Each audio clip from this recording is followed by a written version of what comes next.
Today, we confront a pivotal issue that can either strengthen or unravel the intimacy in your marriage, overcoming sexual temptation, and we want to do it God's way. The challenge, if not addressed, can devastate the sacred bond between husband and wife. Failure to safeguard intimacy in marriage can erode trust and connection, even in the absence of adultery. And when adultery is present, the damage can be overwhelming. Sexual temptation isn't just a personal battle, it's a shared struggle in marriage. And that's an important concept. Too often we look at our spouse and we just look at the husband and say this is your problem, deal with it. But working as a team is so important. I'm John Golda, and this is my wife of more than 18 years, Tanya. Hi. And we are marriage coaches and founders of Solid Rock Marriage Restoration. And we're glad you're joining us for this important topic. It could have dramatic impact on your marriage. While men may struggle more frequently with sexual temptation, it's an issue that both men and women face. God designed the sexual relationship between husband and wife to be cherished, not violated. When this sacred bond is broken, it leaves deep wounds of hurt and inadequacy. I want to share a personal chapter from my life.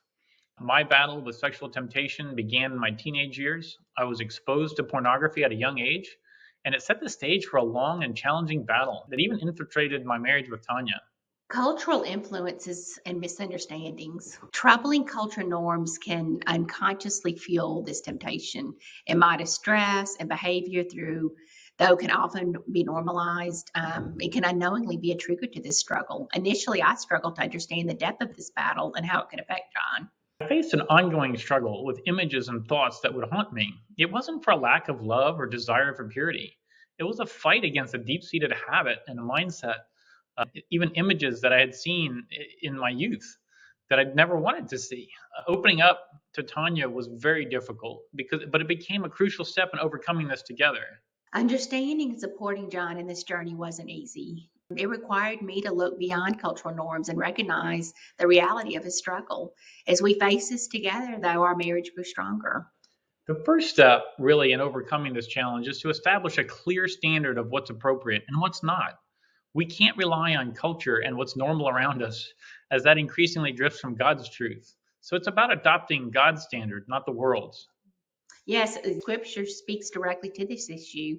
Matthew 5:27 through 29 warns us about the dangers of lustful thought, equating with them with adultery. It sets a high bar, one that many may find impractical, but it remains in God's unwavering standard. In 2 Corinthians 10:5, we're reminded to take every thought captive in obedience to Christ. And it's not just about physical actions, it's about the purity of our hearts and our minds. A key component in this battle is having a strong conviction for sexual purity. Consider the example of Joseph in Genesis 39. He was well built, this is now reading directly, he was well built and handsome, and his master's wife persistently tempted him, saying, "Come to bed with me." Yet Joseph steadfastly refused. He said, "With me in charge, my master does not concern himself with anything in the house. No one is greater in this house than I am. My master has withheld nothing from me except you, because you are his wife. How then could I do such a wicked thing and sin against God?"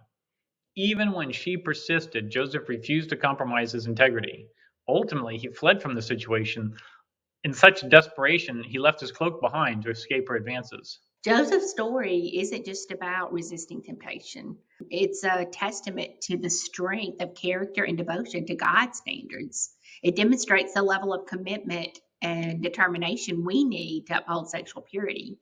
Joseph's example shows us that it's possible.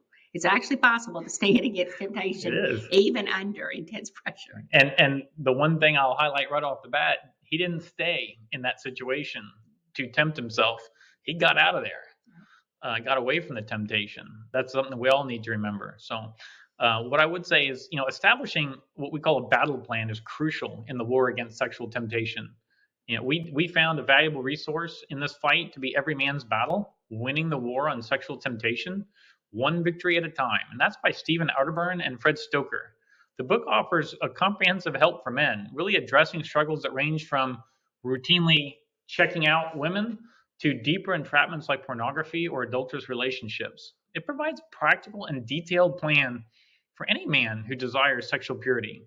And it also includes insights for wives as they seek to support their husbands on this journey for sexual purity.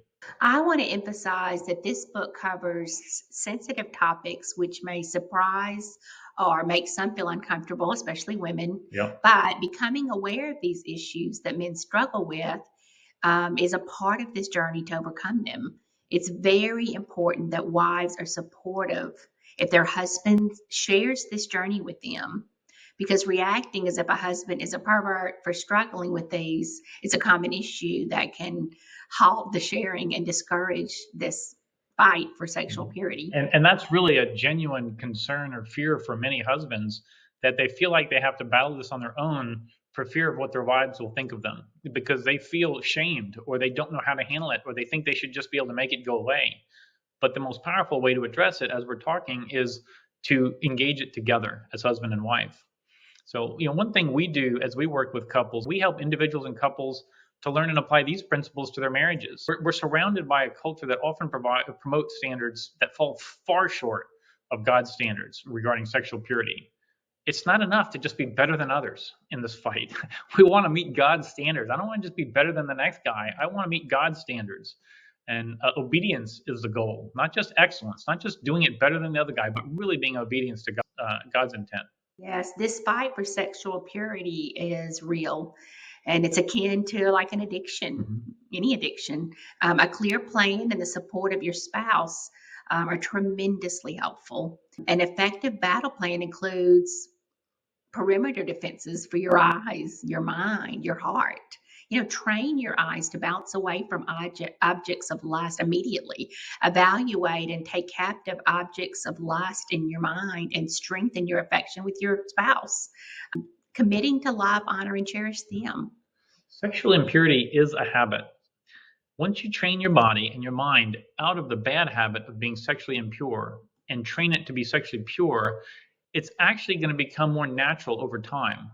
The fight is hardest when you're trying to make the change, but it gets easier. Don't take this lightly. Even if you don't think you're struggling with sexual purity, ensure that you're measuring to the right standards. Don't get complacent. Make sure you're looking at God's standards. If you don't fully protect yourself, it can lead to damaging choices that can impact your marriage, and it may already be affecting the relationship in ways you haven't realized. Wives, if you can support your husbands on this journey and learn with them without judging them for their struggles, it will significantly help them win the war on sexual temptation. This is a serious issue, and we're here to support you in navigating it. Yeah, if you're seeking guidance and support in safeguarding the intimacy of your marriage and overcoming sexual temptation, we invite you to visit our website, solidrockmarriagerestoration.com. Learn more about how we help couples and schedule your free call to talk with us about how we can help you strengthen your marriage. God bless. Thank you for being with us.